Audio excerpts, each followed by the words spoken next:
आपको लिए चल रहे हैं दिल्ली, जहां पर भारत टैक्स 2025 कार्यक्रम का आयोजन हो रहा है। प्रधानमंत्री नरेंद्र मोदी इस वक्त वहां पर हैं, संबोधित कर रहे हैं। मंडपम भारत टैक्स के दूसरे आयोजन का साक्षी बन रहा है।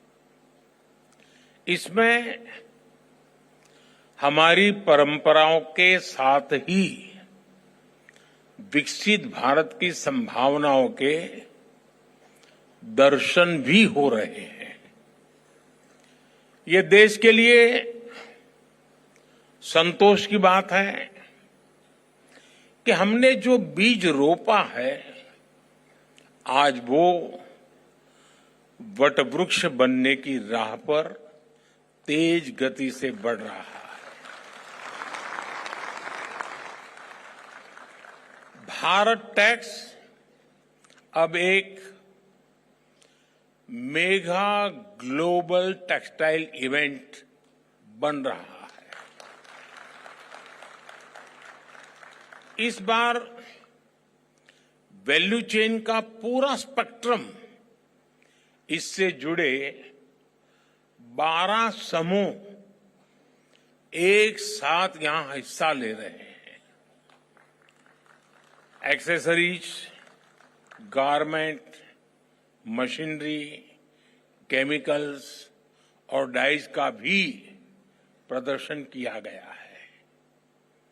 भारत टैक्स दुनिया भर के पॉलिसी मेकर्स, सीईओ और इंडस्ट्री लीडर्स के लिए एंगेजमेंट, कोलैबोरेशन और पार्टनरशिप का एक बहुत ही मजबूत मंच बन रहा है। इस आयोजन के लिए सभी स्टेक होल्डर्स का प्रयास बहुत सराहनीय है। मैं इसके काम में जुटे हुए सब लोगों को हृदय से बहुत बहुत बधाई देता हूं।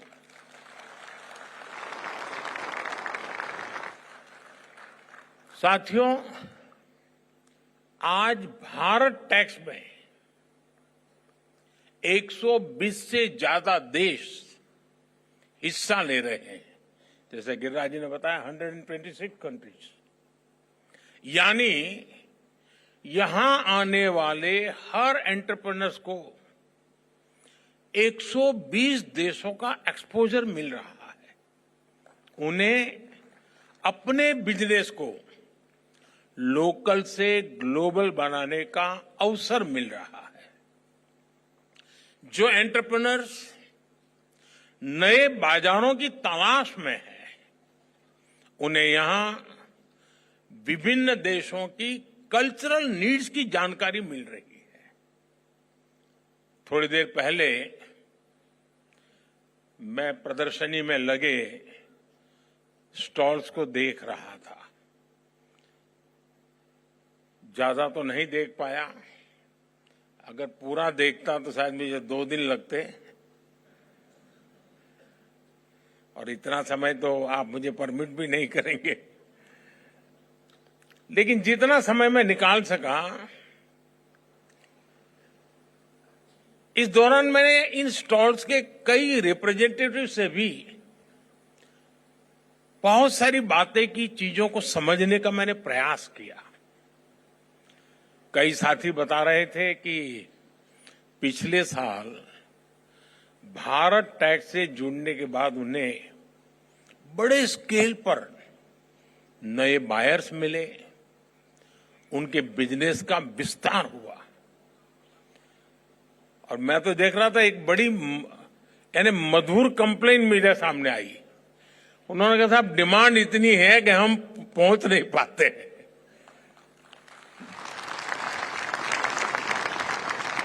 और कुछ साथियों ने मुझे कहा कि साहब एक फैक्ट्री लगानी है तो एवरेज हमें 70-75 करोड़ रुपया खर्च लगता है और 2000 लोगों को काम देते हैं।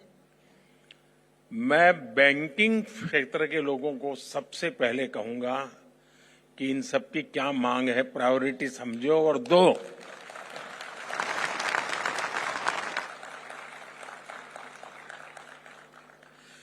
साथियों, इस आयोजन से टेक्सटाइल सेक्टर में इन्वेस्टमेंट्स, एक्सपोर्ट और ओवरऑल ग्रोथ को जबरदस्त बढ़ावा मिल रहा है।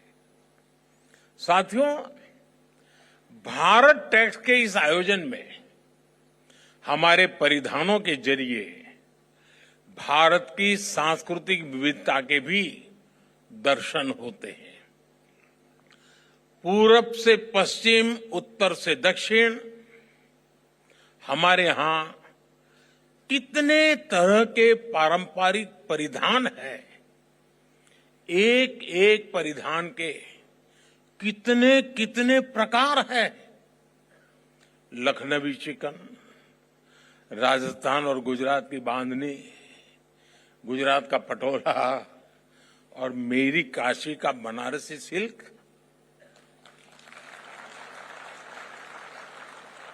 दक्षिण में कांजीवरम सिल्क, जम्मू कश्मीर का pashmina.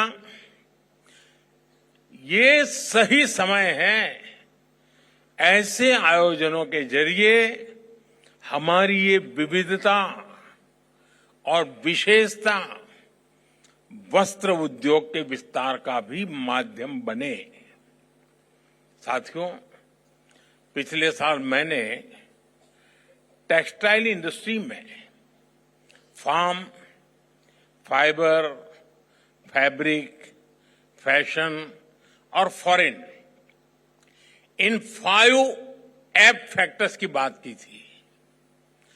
Farm, fibre, fabric, fashion और फॉरेन का विजन अब भारत के लिए एक मिशन बनता जा रहा है। ये मिशन किसान, बुनकर, डिजाइनर और व्यापारी, हर किसी के लिए ग्रोथ के नए रास्ते खोल रहा है। पिछले वर्ष भारत के टेक्सटाइल और एपरल एक्सपोर्ट्स में 7% की बढ़ोतरी हुई है।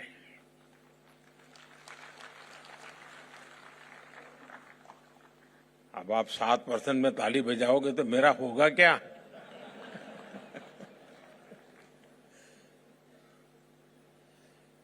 अगली बार 17% हो तो फिर ताली हो जाए।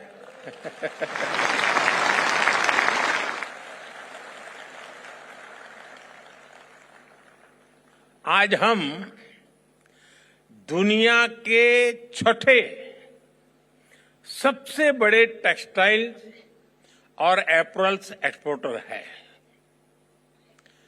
हमारा टेक्सटाइल निर्यात 3 लाख करोड़ रुपए तक पहुंच चुका है।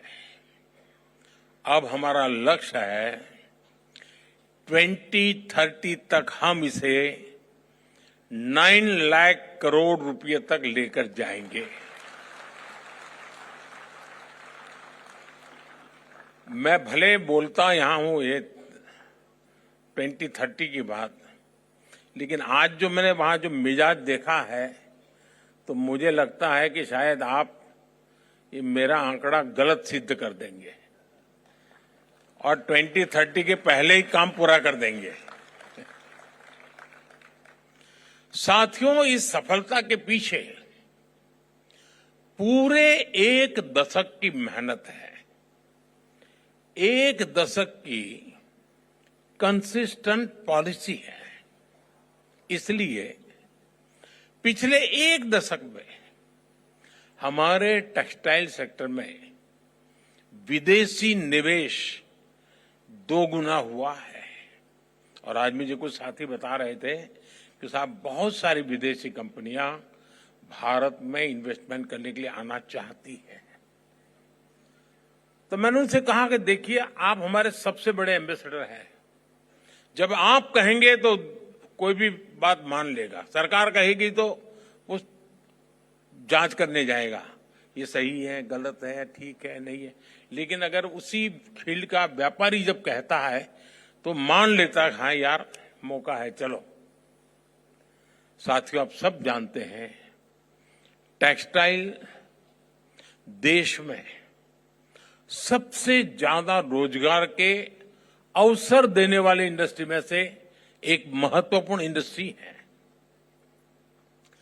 भारत की मैन्युफैक्चरिंग में ये सेक्टर 11% का योगदान दे रहा है। और इस बार आपने बजट में देखा होगा, हमने मिशन मैन्युफैक्चरिंग पर बल दिया है। उसमें आप सब भी आ जाते हैं। इसलिए जब इस सेक्टर में निवेश आ रहा है, ग्रोथ हो रही है, तो उसका फायदा करोड़ों टेक्सटाइल वर्कर्स को मिल रहा है। साथियों, भारत के टेक्सटाइल सेक्टर की समस्याओं का समाधान और संभावनाओं का सृजन, ये हमारा संकल्प है। इसके लिए हम दूरदर्शी और लॉन्ग टर्म आइडियाज पर काम कर रहे हैं। हमारे इन प्रयासों की झलक इस बार के बजट में भी दिखती है। हमारे देश में कॉटन सप्लाई रिलायबल बने, भारतीय कॉटन ग्लोबली कॉम्पिटिटिव बने, इसके लिए हमारी वैल्यू चेन मजबूत हो।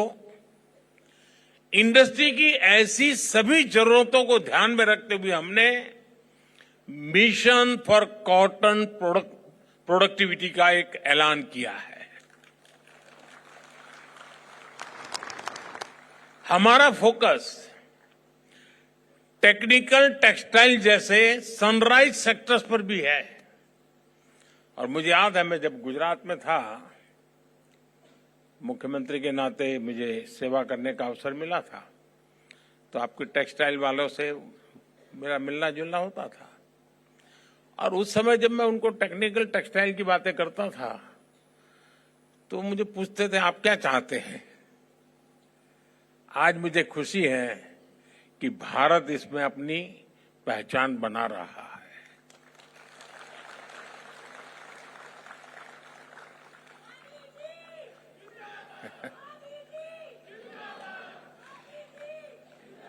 हम स्वदेशी कार्बन फाइबर और उससे बनने उत्पादों को बढ़ावा दे रहे हैं। Bharat high grade carbon fibre बनाने की दिशा में भी आगे बढ़ रहा है। इन प्रयासों के साथ ही टेक्सटाइल सेक्टर के लिए जो नीतिगत फैसले चाहिए, हम वो भी ले रहे हैं। जैसे कि इस साल के बजट में एमएसएमई के क्लासिफिकेशन क्राइटेरिया में बदलाव करके इसका विस्तार किया गया है। साथ ही क्रेडिट अवेलेबिलिटी बढ़ाई गई है। हमारा टेक्सटाइल सेक्टर, जिसमें 80% योगदान हमारे एमएसएमईज का ही है, उसको इसका बहुत बड़ा लाभ मिलने वाला है। साथियों, कोई भी सेक्टर एक्सेल तब करता है जब उसके लिए स्किल्ड वर्कफोर्स उपलब्ध हो।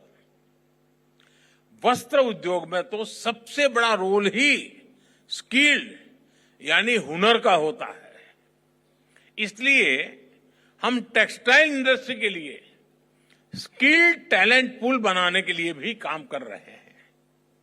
हमारे national centres of excellence for skilling इस दिशा में बड़ी भूमिका निभा रहे हैं।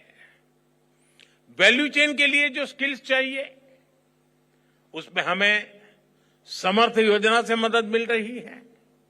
और मैं आज समर्थ से ट्रेन हुई कई बहनों से के साथ बात कर रहा था, और उन्होंने जो 5 साल, 7 साल, 10 साल में जो प्रगति की है, यानी गर्व से मन भर गया मेरा सुन करके।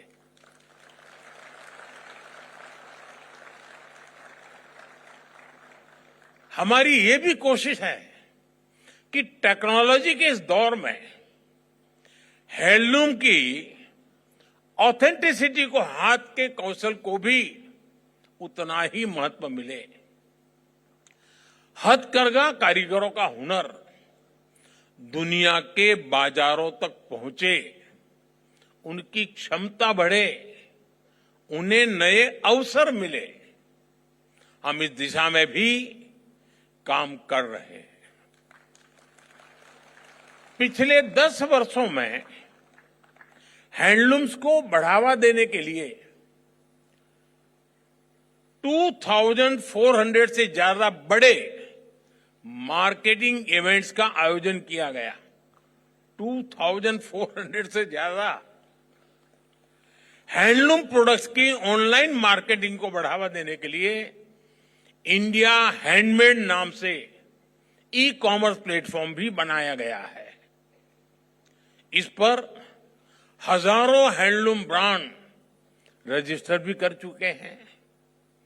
हैंडलूम प्रोडक्ट्स की जीआई टैगिंग, इसका भी बहुत बड़ा लाभ इन ब्रांड्स को हो रहा है। साथियों, पिछले वर्ष भारत टैक्स के आयोजन के दौरान टेक्सटाइल स्टार्टअप ग्रांड चैलेंज को लॉन्च किया गया था। उसमें युवाओं से टेक्सटाइल सेक्टर के लिए इनोवेटिव सस्टेनेबल सॉल्यूशंस मांगे गए थे। इस चैलेंज में देश भर के युवाओं ने बढ़ चढ़ करके हिस्सा लिया। इस चैलेंज के विजेता युवाओं को यहां इनवाइट भी किया गया है। वो यहां हमारे बीच में बैठे भी हैं। आज यहां ऐसे स्टार्टअप्स को भी बुलाया गया है जो इन युवाओं को आगे बढ़ाना चाहेंगे। ऐसे पिच फेस्ट को आईआईटी मद्रास, अटल इनोवेशन मिशन और कई बड़े प्राइवेट टेक्सटाइल ऑर्गेनाइजेशंस का सपोर्ट मिल रहा है। इससे देश में स्टार्टअप कल्चर को बढ़ावा मिलेगा। मैं चाहूंगा हमारे युवा नए टेक्नो टेक्सटाइल स्टार्टअप लेकर आए, नए आइडियाज पर काम करें। एक सुझाव हमारी इंडस्ट्री को भी है। हमारी टेक्सटाइल इंडस्ट्री भी आईआईटी जैसे इंस्टीट्यूट्स के साथ नए टूल्स डेवलप करने के लिए कोलैबोरेट कर सकती है। आजकल हम सोशल मीडिया और ट्रेंड्स में देख रहे हैं, नई पीढ़ी अब आधुनिकता के साथ साथ पारंपरिक परिधानों को भी पसंद कर रही है। इसलिए आज ट्रेडिशन और इनोवेशन के फ्यूजन का महत्व भी काफी बढ़ गया है। हमें ऐसे पारंपरिक परिधानों से इंस्पायर्ड ऐसे प्रोडक्ट्स लॉन्च करने चाहिए जो न केवल भारत में बल्कि पूरी दुनिया में नई पीढ़ी को आकर्षित करे। एक और अहम विषय टेक्नोलॉजी की बढ़ती भूमिका का भी है।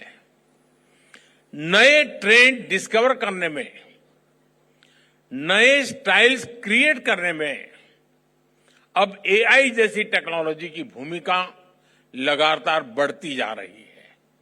अभी जब मैं निफ्ट के स्टॉल पर गया तो वो मुझे बता रहे थे कि हम एआई के माध्यम से 2026 का ट्रेंड क्या होगा, हम उसको अब प्रमोट कर रहे हैं।